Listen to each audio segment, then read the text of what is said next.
റബീഉൽ അവ്വൽ എന്ന് പറഞ്ഞാൽ എന്താണ്? അത് നബി സല്ലല്ലാഹു അലൈഹി വസല്ലമ തങ്ങളുടെ ഓർമ്മകൾ തിങ്ങി നിറഞ്ഞ, നബിതങ്ങളുമായി ബന്ധപ്പെട്ട ഒരുപാട് മൗലിദുകളും മദ്ഹുകളും അതുപോലെ തന്നെ മതപ്രഭാഷണങ്ങളും അതുപോലെ നബിദിനത്തിന്റെ പരിപാടികളും ഒക്കെയായിട്ട് ഒരു നബി ചിന്ത ഒരുപാട് മറ്റു മാസങ്ങളിലൊക്കെ നമുക്ക് ഉണ്ടാവണം. പക്ഷെ അതിനേക്കാളൊക്കെ ഉപരിയായി നബിതങ്ങളുടെ ആ ജനനം കൊണ്ട് അനുഗ്രഹീതമായ ആ മാസത്തിൽ നബിയെ പറ്റി നമ്മൾ കൂടുതൽ പറയുകയും അപ്പൊ ഒരു നബി ചിന്തയുള്ള ഒരു മാസമായിരുന്നു റബീഉൽ അവ്വൽ. അത് കഴിഞ്ഞിപ്പോ നമ്മളിലേക്ക് വന്നിട്ടുള്ള റബീഉൽ ആഖിർ എന്ന് പറഞ്ഞാൽ രണ്ടാം വസന്തം എന്നാണ്. റബീഉൽ സാനി, റബീഉൽ ആഖിർ ഇത് ഔലിയാക്കന്മാരെ പറ്റി പറയുന്ന ഒരു മാസമാണ്. റബീഉൽ ആഖിർ എന്ന് പറയുമ്പോൾ അതില് ഒരുപാട് മഹത്തുക്കൾ വഫാത്തായി പോയിട്ടുണ്ട്. പ്രത്യേകിച്ച് നമ്മളൊക്കെ സ്മരിക്കുന്ന ഇപ്പൊ നമ്മുടെ നാടുകളിലും പള്ളികളിലും പല മഹല്ലത്തുകളിലൊക്കെ ആ ഒരു പരിപാടിയുടെ തുടക്കമെന്നോണം പല കാര്യങ്ങളും ചെയ്തു കഴിഞ്ഞു. വേറൊന്നുമല്ല, മഹാനായ സുൽത്താനുൽ ഔലിയ, ഔലിയാക്കന്മാരുടെ സുൽത്താൻ എന്ന് മുസ്ലിം ലോകം ഏകോപിച്ചു പറഞ്ഞിട്ടുള്ള മഹാനായ അശ്ശൈഖ് മുഹയ്യിദ്ദീൻ അബ്ദുൽ ഖാദിർ അൽ ജീലാനി ഖദ്ദസല്ലാഹു സിർറഹുൽ അസീസ് മഹാനവറുകൾ വഫാത്തായ ദിനമാണ് ഈ വരുന്ന ശനിയാഴ്ച, അതായത് റബീഉൽ ആഖിർ 11. അതിന് നമ്മൾ പറയുന്ന പേരാണ് ജീലാനി ദിനം, അല്ലെ? ജീലാനി ദിനം എന്ന് നമ്മൾ പറയുന്നത് എന്താ? എന്നാൽ ഈ ജീലാനി ദിനം എന്ന് പറഞ്ഞാൽ മഹാനായ ജീലാനി ഷെയ്ഖ് ഖദ്ദസല്ലാഹു സിർറഹുൽ അസീസ്, മഹാനായ മുഹയ്യിദ്ദീൻ ഷെയ്ഖ് എന്ന് പറയും, ജീലാനി തങ്ങൾ എന്ന് പറയും, അബ്ദുൽ ഖാദിർ തങ്ങൾ എന്ന് പറയും. അങ്ങനെ പല പല പേരുകളിലാണ് മഹാനവറുകൾ അറിയപ്പെടുന്നത്. എന്തുമാവട്ടെ, മുഹയ്യിദ്ദീൻ ഷെയ്ഖ് എന്നും ഒക്കെ പറയാറുണ്ട്. അപ്പൊ ഈ മുഹയ്യിദ്ദീൻ ഷെയ്ഖ് തങ്ങൾ വഫാത്തായ ദിനമാണ് എന്ത്? റബീഉൽ ആഖിർ 11. അതിനാണ് ഈ ജീലാനി ദിനം എന്ന് പറയുന്നത്. ഇത് കാണാൻ പറ്റും. നബി സല്ലല്ലാഹു അലൈഹി വസല്ലമ തങ്ങൾ പറഞ്ഞതായി മഹത്തുക്കൾ പറയുന്നുണ്ട്. എന്ത്? ദിക്റുൽ അംബിയാഇ ഇബാദ, അമ്പിയാക്കന്മാരെ പറ്റി പറയുക. മഹാനായ ആദം നബി അലൈഹി സ്വലാത്തു വസ്സലാം മുതൽ ഇങ്ങോട്ട് വന്നാൽ നബി സല്ലല്ലാഹു അലൈഹി വസല്ലമ തങ്ങൾ വരെയുള്ള അമ്പിയാക്കന്മാരെ പറ്റി നമ്മളിങ്ങനെ പറയുക, അല്ലെങ്കിൽ അവരെ പറ്റി പറയുന്നത് കേൾക്കുന്നത് എന്താണ്? അത് ഇബാദത്താണ്. സ്വാലിഹീന കഫാറത്തു ദുനൂബ്, സ്വാലിഹീങ്ങളായ ആളുകളെ പറ്റി പറയുക. സ്വഹാബിമാര്, ഔലിയാക്കന്മാര്, നമ്മുടെ മുൻഗാമികളായ ഒരുപാട് മഹത്തുക്കൾ, അല്ലെ? അവരൊക്കെ മരണപ്പെട്ടു പോയിട്ടില്ലേ? ജീവിച്ചിരിക്കുന്നവരും മരണപ്പെട്ടവരുമായ ആ മഹത്തുക്കളെ പറ്റി, സ്വാലിഹീങ്ങളെ പറ്റി പറയുക. അവരെ പറ്റി പറയുന്നത് കേൾക്കുന്നത് എന്താണ്? കഫാറത്തു ദുനൂബ്, നമ്മുടെ തെറ്റുകൾ പൊറുക്കപ്പെടാൻ കാരണമാണ്. അപ്പൊ മഹാനായ മുഹയ്യിദ്ദീൻ ഷെയ്ഖ് ഖദ്ദസല്ലാഹു സിർറഹുൽ അസീസ്, നമ്മള് മഹാനവറുകളെ പറ്റി പറയുമ്പോൾ ഒരുപാട് കാര്യങ്ങളുണ്ട് നമ്മുടെ ജീവിതവുമായി നമുക്ക് ചേർത്ത് വെക്കാൻ പറ്റുന്ന. മഹാനവറുകളുടെ ജീവിതത്തിൽ നിന്നും നമ്മുടെ ജീവിതത്തിലേക്ക് കൊണ്ടുവരേണ്ട നിരവധി കാര്യങ്ങളുണ്ട്. അതൊക്കെ ഇൻഷാ അല്ലാഹ് നമ്മൾ വഴിയെ പറയുകയാണ്. അപ്പോ മഹാനായ ഷെയ്ഖ് ജീലാനി ഖദ്ദസല്ലാഹു സിർറഹുൽ അസീസ് മഹാനവറുകളുടെ വഫാത്ത് ദിനം ജീലാനി ദിനം അത് ഈ വരുന്ന ശനിയാഴ്ചയാണ്. മുസ്ലിം ലോകം മുഴുവനും മഹാനവറുകളെ സ്മരിച്ചു കൊണ്ടിരിക്കുകയാണ്. അൽ മർഉ മഅ മൻ അഹബ്ബ, നബിതങ്ങളുടെ ഒരു ഹദീസിൽ പെട്ടതാണ്. നീ ആരെയാണോ ഇഷ്ടപ്പെട്ടത് അവരുടെ കൂടെ സ്വർഗത്തിലാണ്. അപ്പൊ നമുക്ക് നബിതങ്ങളുടെ കൂടെ സ്വർഗത്തിൽ പോകണമെങ്കിൽ നബിതങ്ങളെ ഇഷ്ടപ്പെടണം. സ്വഹാബിമാരുടെ കൂടെ സ്വർഗത്തിൽ പോകണമെങ്കിൽ അവരെ ഇഷ്ടപ്പെടണം. ഔലിയാക്കന്മാരുടെ കൂടെ സ്വർഗത്തിൽ കിടക്കണമെങ്കിൽ അവരെ ഇഷ്ടപ്പെടണം, അല്ലെങ്കിൽ അവരെ ഇഷ്ടപ്പെടുന്നവരെ ഇഷ്ടപ്പെടണം. മാത്രമല്ല അവരെ പറ്റി പറയണം, അവരെ പറ്റി പറയുന്നത് കേൾക്കണം.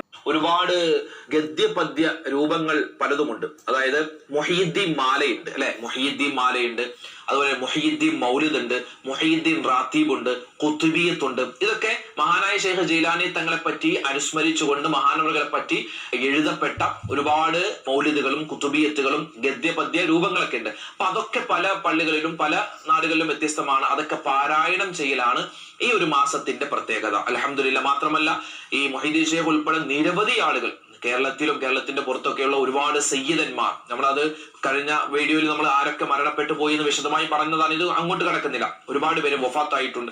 അള്ളാഹു എല്ലാവരോടൊപ്പം നമുക്കും സ്വർഗത്തിൽ കടക്കാനുള്ള മഹാസൗഭാഗ്യം തന്ന് അനുഗ്രഹിക്കുമാറാവട്ടെ. ആമീൻ യാ റബ്ബൽ ആലമീൻ.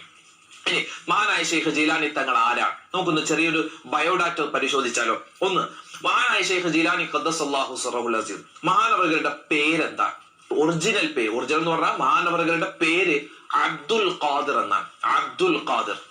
ഇവിടെ തന്നെ നമുക്ക് ഒരുപാട് കാര്യങ്ങൾ ഒന്ന് ചർച്ച ചെയ്താലോ. പേര് നമ്മുടെ മക്കൾക്ക് ഇപ്പൊ പേരിടാറുണ്ട്, അല്ലെ? ഒരുപാട് പേര് അന്വേഷിച്ച് നടക്കുന്ന ആളുകളാണ് പല ഉമ്മമാരും വാപ്പമാരും. ഭാര്യ ഗർഭിണിയാകുമ്പോ തന്നെ, ആ സഹോദരി ഗർഭിണിയാകുമ്പോ തന്നെ എന്താണ്, കുട്ടിയാണാണോ എന്നറിയില്ല, പെണ്ണാണോ എന്നറിയില്ല, പക്ഷെ പേര് റെഡിയാക്കി വെക്കാറുണ്ട് പലരും. ആയിക്കോട്ടെ, അതൊക്കെ നല്ല കാര്യമാണ്. പക്ഷെ പേരിടുമ്പോൾ അർത്ഥമുള്ള നല്ല പേരുകൾ, മഹാന്മാരുടെ പേരുകൾ ഒക്കെ ഇട്ടാൽ അത് വലിയ ഗുണമാണ്. നമുക്ക് നമ്മുടെ മക്കൾക്കൊക്കെ ഇടാൻ പറ്റിയ ഒരു പേരാണ് അബ്ദുൽ ഖാദിർ എന്ന്. പക്ഷെ ഇത് പറയുമ്പോ തന്നെ പലരും മുഖം ചുളിക്കുകയാണ്. അബ്ദുൽ ഖാദിർ എന്ന് എന്റെ മോനിക്ക് പേരിടാനോ, അല്ലെങ്കിൽ അബ്ദുൽ ഖാദിർ എന്ന് എന്റെ പേരക്കുട്ടിക്ക് പേരിടാനോ? സാർ വേറെ പണി നോക്ക് എന്ന് പറയും, അല്ലെ? ഇന്നിപ്പോ അസ്ലിൻ, ഐസിൻ, അങ്ങനെ ഇസിൻ എന്നൊക്കെ പറഞ്ഞ കുറെ സിൻ കേൾക്കുന്ന പേരുകളാണ്. അല്ലെ? അർത്ഥം ചോദിച്ച അള്ളാഹു ആലം.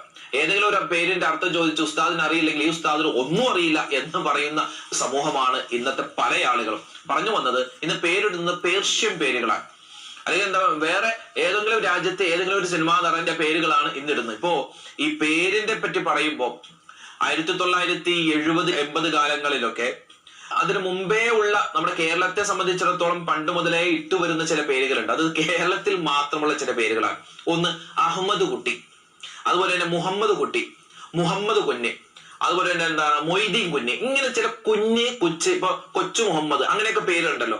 അതൊക്കെ കേരളത്തില് നമ്മൾ ഇടുന്ന പേരുകളാണ്. വേറെ ഒന്നുമില്ല, നമ്മുടെ ആ നാടുമായി ബന്ധപ്പെട്ടു ഇഴുകിച്ചേർന്ന ആളുകൾ അതില് ഇടുന്ന പേരുകളാണ്. എന്തുമാവട്ടെ, അത് തെറ്റാണെന്നല്ല, അങ്ങനെ ഇടുന്ന പേരുകൾ. ഞാൻ ചോദിക്കട്ടെ, ഇന്ന് എത്ര പേര് സ്വന്തം മക്കൾക്ക് അത്തരത്തിലുള്ള പേരുകൾ ഇടുന്നുണ്ട്? അതായത് കൊച്ചു മുഹമ്മദ് എന്ന പേര് ഇടണമെന്നല്ല, ആ മുഹമ്മദ് എന്ന പേര് എത്ര പേര് ഇടുന്നുണ്ട്? ഈ മൊയ്തീൻ എന്ന് പറഞ്ഞാൽ മൊയ്തീൻ എന്ന് മലയാളീകരിച്ച് ചിലപ്പോൾ വിളിക്കുന്നതായിരിക്കും. മൊയ്തീൻ എന്നത് അറബി വാക്കെന്നല്ല, മൊഹീദ്ദീനാണ്. മൊഹീദ്ദീനാണ് ഇത് മൊയ്തീനായി മാറിയത്. അതുപോലെ കുഞ്ഞു മൊയ്തീൻ കുഞ്ഞ്, അങ്ങനെ പല പല പേര് പറയാറുണ്ട്. മൊയ്തീൻ എന്നല്ല, ഇടുന്ന ആളുകൾ ഉണ്ടായിക്കോട്ടെ, അതല്ല ഞാൻ പറഞ്ഞത്. പേര് അതിന്റെ യഥാർത്ഥ അസ്ൽ എന്ന് പറഞ്ഞാൽ അതിന്റെ അടിസ്ഥാനം മുഹീദ്ദീനാണ്. മുഹീദ്ദീനിൽ നിന്നാണ് പിന്നീട് മൊയ്തീനൊക്കെ ആയി മാറിയത്. പിന്നെ അബ്ദുൽ ഖാദർ എന്ന പേര് ഇപ്പൊ നമ്മൾ ചർച്ച ചെയ്താണ്. അബ്ദുൽ ഖാദർ എന്ന് കേൾക്കുമ്പോൾ നമ്മുടെ പെട്ടെന്ന് മനസ്സിലെന്ന് വരുന്നത് എന്താ? നമ്മുടെ വീടിന്റെ അപ്പുറത്തുള്ള, നമ്മുടെ വീടിന്റെ അയൽവാസിയായ, അല്ലെങ്കിൽ നമ്മുടെ കുടുംബത്തിൽ തന്നെയുള്ള ഒരു തലയെക്കെട്ടൊക്കെ കെട്ടി ഒരു കഷണ്ടിയായ, അല്ലെങ്കിൽ എന്താണ് ഒരു മുറുക്കി തുപ്പുന്ന പല്ലൊക്കെ പോയ ഒരു ഉപ്പാപ്പ, അല്ലെ? ഒരു വയസ്സായ കാരണവര്, മൂപ്പരെയാണ് നമുക്ക് അബ്ദുൽ ഖാദർ കാക്ക എന്ന് വെക്കുമ്പോ അങ്ങനെയാണ് ഓർമ്മ വരുന്നത്. പക്ഷേ അബ്ദുൽ ഖാദർ എന്ന് പറഞ്ഞാൽ വയസ്സന്മാർക്കുള്ള ഒരു പേരായി പലരും കൊടുത്തു കഴിഞ്ഞു. ഒരിക്കലും അങ്ങനെയല്ല. മുഹമ്മദ് കുട്ടി എന്ന പേരാണ് മമ്മൂട്ടി ആയത് മാറി. മമ്മൂട്ടിയായി, ഇപ്പൊ ഒരു സിനിമാതന്റെ പേര് മമ്മൂട്ടി എന്നാണല്ലോ. അപ്പൊ ഈ മമ്മൂട്ടി എന്ന പേര് ഞാൻ ഒരു സ്ഥലത്ത് വായിച്ചതാണ്. പുള്ളി തന്നെ ഒരു ഇന്റർവ്യൂവിൽ പറയുന്നുണ്ട്, എനിക്ക് തുടക്കകാലം മൂപ്പര് പഠിച്ചിറങ്ങിയ സമയത്ത് എല്ലാവരും മുഹമ്മദ് കുട്ടി എന്ന പേര് വിളിച്ച് എന്താണ് മമ്മൂട്ടി എന്നായി. കുടുംബക്കാരും കൂട്ടുകാരൊക്കെ മമ്മൂട്ടി എന്ന് വിളിച്ചു. അപ്പൊ പുള്ളിക്ക് ആ സമയത്ത് എന്തായിരുന്നു, അത് ഭയങ്കര ഷെയ്മായിരുന്നു. എല്ലാവരും എന്താ മമ്മൂട്ടി പേരെന്താന്ന് ചോദിച്ചാൽ മുഹമ്മദ് കുട്ടി എന്ന് പറയുമ്പോ അതൊരു കുഴപ്പമില്ല. പക്ഷെ മമ്മൂട്ടി എന്ന് പറയാൻ മൂപ്പർക്ക് തന്നെ എന്താണ് നാണം പോലെയായിരുന്നു. പക്ഷെ ഇന്നിപ്പോ ആളുകൾ മത്സരിച്ചാണ് പുള്ളിയെ വിളിക്കുക. മമ്മൂട്ടി അല്ലെ, മമ്മൂട്ടി എന്നൊക്കെ വിളിക്കാറുണ്ട്. ഞാൻ മൂപ്പരെ പ്രൊമോട്ട് ചെയ്യുന്നോ അല്ല കേട്ടോ, ഞാൻ ആ പേരിന്റെ ഇത് പറഞ്ഞതാണ്. ഇന്നിപ്പോ മൂപ്പര് തന്നെ ചോദിക്കുമ്പോൾ വലിയ അഭിമാനത്തോടു കൂടി മമ്മൂട്ടി, അല്ലെ? നമ്മുടെ കേരളത്തിൽ മാത്രമല്ല, ഇന്ത്യയിൽ മാത്രമല്ല, ലോകത്തൊക്കെ പുള്ളിനെ പറ്റി മമ്മൂട്ടി എന്നൊക്കെ പറയാറുണ്ട്. അപ്പൊ എന്തുമാവട്ടെ, വിഷയം അതല്ല. ഒരിക്കലും ഒരാളുടെ പേര് സൂട്ടാകുന്നത് അയാൾക്കൊരു സൗന്ദര്യമുണ്ട്, അയാൾക്ക് കാണാൻ കൊള്ളാം എങ്കിൽ അയാളുടെ പേര് നല്ല രസമാണ്. ഒരാളെ കാണാൻ കൊള്ളൂല എങ്കിൽ അയാൾക്ക് ഇടുന്ന പേരും കൊള്ളൂല. അങ്ങനെ ഒരു മനോഭാവം ഇന്ന് ചില ആളുകളിൽ ഉണ്ട്. ഒരിക്കലും അങ്ങനെയല്ല. ഇപ്പൊ ഞാൻ നേരത്തെ പറഞ്ഞ അബ്ദുൽ ഖാദർ എന്ന് കേൾക്കുമ്പോൾ നമ്മുടെ മനസ്സിൽ വരുന്നതാണ് ഒരു പഴയ കാർന്നോര്. അപ്പൊ കാർന്നോമാർക്ക് ഇടേണ്ട പേരാണ് അബ്ദുൽ ഖാദർ എന്ന ഒരു ചിന്താഗതി ഇന്നത്തെ സമൂഹത്തിൽ വന്നുപോയി. ഒരിക്കലും അങ്ങനെ ഉണ്ടാവാൻ പാടില്ല. പറഞ്ഞു വന്നത് അബ്ദുൽ ഖാദർ എന്ന പേര്, ഇതാണ് മഹാനവകളുടെ ഒറിജിനൽ പേര്. പിന്നെ ജീലാനി തങ്ങൾ എന്നൊക്കെ നമ്മൾ പറയും. അതെന്താണ്? അത് ഇന്നത്തെ ഇറാനിലുള്ള ജീലാൻ എന്ന് പറയുന്ന ഒരു ഗ്രാമത്തിലാണ് മഹാനവറുകൾ ജനിച്ചത്. അതുകൊണ്ട് ആ നാടിനോട് ചേർത്ത് ജീലാനി എന്ന് പറയപ്പെടുന്നു. മഹാനവറുകളുടെ ജനനം എപ്പോഴാണ്? അത് ഹിജ്റ 470, ക്രിസ്താബ്ദം 1077, പരിശുദ്ധമായ റമളാൻ 1-നാണ് മഹാനവറുകൾ ജനിക്കുന്നത്. മഹാനവറുടെ പിതാവിന്റെ പേര്, വാപ്പച്ചിയുടെ പേര് സയ്യിദ് അബൂ സ്വാലിഹ് മൂസ എന്നാണ് മഹാനവറുടെ വാപ്പയുടെ പേര്. ഉമ്മയുടെ പേര് ഉമ്മുൽ ഖൈർ ഫാത്തിമ എന്നാണ് മഹാനവറുടെ ഉമ്മയുടെ പേര്. 18 വയസ്സ് വരെ ഈ മഹാനായ മൊഹീദ്ദീൻ ഷെയ്ഖ്, ഈ മൊഹീദ്ദീൻ എന്ന പേര് വരാൻ വേറൊരു കാരണമാണ്. മഹാനവറുകളെ ജീലാനി തങ്ങൾ എന്ന് പറയും, അബ്ദുൽ ഖാദർ തങ്ങൾ എന്ന് പറയും, അതുപോലെ മൊഹീദ്ദീൻ ഷെയ്ഖ് എന്ന് പറയും. അങ്ങനെ പല പല പേരിൽ പലരും പറയാറുണ്ട്. അപ്പോ ഈ മൊഹീദ്ദീൻ എന്ന പേര് വരാനുള്ള കാരണം വേറെ ഒരു കാരണമാണ്, ഇൻഷാ അല്ലാഹ് ശേഷം പറയാം. അപ്പൊ 18 വയസ്സ് വരെ മഹാനവറുകൾ എന്താണ്, തന്റെ ഉമ്മാടെ വാപ്പ ചെറുപ്പത്തിലെ മരണപ്പെട്ടു പോയി. അപ്പൊ ഉമ്മാടെ വാപ്പാടെ സംരക്ഷണം, വല്ലുപ്പാടെ സംരക്ഷണത്തിലും ഉമ്മാടെ സംരക്ഷണത്തിലുമാണ് വളർന്നത്. അപ്പൊ ഈ 18 വയസ്സ് വരെ ആടിനെ മേയ്ക്കാനും കൃഷിപ്പണി ചെയ്യാനൊക്കെയാണ് പോകുന്നത്. അങ്ങനെ മഹാനവറുകൾ ഒരിക്കലും ഇങ്ങനെ ഈ ആടിനെ മേയിച്ചുകൊണ്ടിരിക്കുന്ന സമയത്ത് ആ മൃഗം തന്നെ മഹാനവറുകളോട് ഇങ്ങനെ പറയുന്നത് പോലെ തോന്നിയെന്നാണ്. ആ മുമ്പിൽ നിൽക്കുന്ന മൃഗം ഇങ്ങനെ പറഞ്ഞു എന്നാണ്, നീ എന്നെ മേയ്ക്കാൻ വേണ്ടിയാണോ പടച്ചോൻ നിന്നെ അയച്ചത്? ആ മൃഗം ഇങ്ങോട്ട് സംസാരിക്കുന്നത് പോലെ മഹാനവറുകൾക്ക് അനുഭവപ്പെട്ടു എന്നാണ്. അതിനുശേഷമാണ് പിന്നീട് വിശുദ്ധമായ ഗ്രന്ഥങ്ങൾ, വിശുദ്ധ ഖുർആനും ഹദീസും ഒക്കെ പഠിക്കാൻ വേണ്ടിയുള്ള ആ ഒരു ത്വര ഉണ്ടാകുന്നത്. ശേഷം പഠനകാലം 33 വർഷം പഠിച്ചു എന്നാണ്. 33 വർഷം പല സ്ഥലങ്ങളിൽ ചെന്ന് പല ഉസ്താദുമാരെ കണ്ട് ഒരുപാട് കാര്യങ്ങൾ പഠിച്ചു എന്നാണ്. 33 വർഷക്കാലം പഠനകാലമായിരുന്നു. പിന്നീട് പഠനം കഴിഞ്ഞ് കർമ്മരംഗത്തേക്ക് വന്നു. ആ പഠിച്ച കാര്യം മറ്റുള്ളവർക്ക് പകർന്നു കൊടുക്കുന്നത് 40 വർഷമായിരുന്നു. ബാഗ്ദാദിലാണ് മഹാനവറുകൾ വഫാത്തായി ഖബർസ്ഥാനുള്ളത്. 73 വർഷം മഹാനവറുകൾ ബാഗ്ദാദിൽ ഉണ്ടായിരുന്നു എന്നാണ്. മൊഹീദ്ദീൻ ഷെയ്ഖിന്റെ ഉമ്മാക്ക് 60 വയസ്സുള്ളപ്പോഴാണ് മഹാനായ മൊഹീദ്ദീൻ ഷെയ്ഖ് ജനിക്കുന്നതെന്നാണ്. പിതാവ് ചെറുപ്പത്തിലേ മരണപ്പെട്ടു പോയി. മഹാനവറുകളുടെ വഫാത്ത് നടക്കുന്നത് ഹിജറ 561 അതായത് റബിയുൽ ആഖിർ 11 വഫാത്ത്. അത് ക്രിസ്താബ്ദം 1165 വഫാത്തിന്റെ സമയത്ത് വയസ്സ് 91 ഇറാഖിലുള്ള ബാഗ്ദാദിലാണ് മഹാനവറുകളുടെ ഖബർ ഷെരീഫ് ഉള്ളത്. ഇതാണ് മഹാനായ മുഹീദ്ദീൻ ഷെയ്ഖിനെ പറ്റിയുള്ള ചെറിയ ഒരു ബയോഡാറ്റ. ഇനി വിശദീകരണത്തിലേക്ക് വന്നാൽ ഒരുപാട് പറയാനുണ്ട്. ഒന്നാമത് അദ്ദേഹത്തിന്റെ വാപ്പയുടെയും ഉമ്മയുടെയും പരമ്പര തന്നെ അത് നമുക്ക് പകരം വെക്കാനില്ലാത്ത പരമ്പരയാണ്. അത് തന്നെയാണ് മഹാനവറുകളെ ലോകം അറിയപ്പെടാനുള്ള വലിയൊരാളാക്കി മാറ്റിയതെന്നാണ്. എങ്ങനെ? മഹാനവറുകളുടെ ഇപ്പോ നബി സല്ലല്ലാഹു അലൈഹി വസല്ലമ തങ്ങളുടെ പരമ്പര, നബി തങ്ങളുടെ വാപ്പ അബ്ദുള്ള തങ്ങളാണ്. ഈ അബ്ദുള്ള എന്നവരുടെ വാപ്പ അബ്ദുൽ മുത്തലിബാൻ, അബ്ദുൽ മുത്തലിബിന്റെ വാപ്പ ഹാഷിമാൻ, ഹാഷിമിന്റെ വാപ്പ അബ്ദുൽ മനാഫാൻ, അബ്ദുൽ മനാഫിന്റെ വാപ്പ ഹുസയ്യാൻ, ഹുസൈന്റെ വാപ്പ കിലാബാൻ. ഇനി ഉമ്മയെടുത്താൽ നബി തങ്ങളുടെ ഉമ്മ ആമിന ബീബി, ആമിന ബീബിയുടെ വാപ്പ വഹബ്, വഹബ് എന്നവരുടെ വാപ്പ അബ്ദുൽ മനാഫ്, അബ്ദുൽ മനാഫ് എന്നവരുടെ വാപ്പ സുഹൈർ, സുഹൈർ എന്നവരുടെ വാപ്പ കിലാബ്.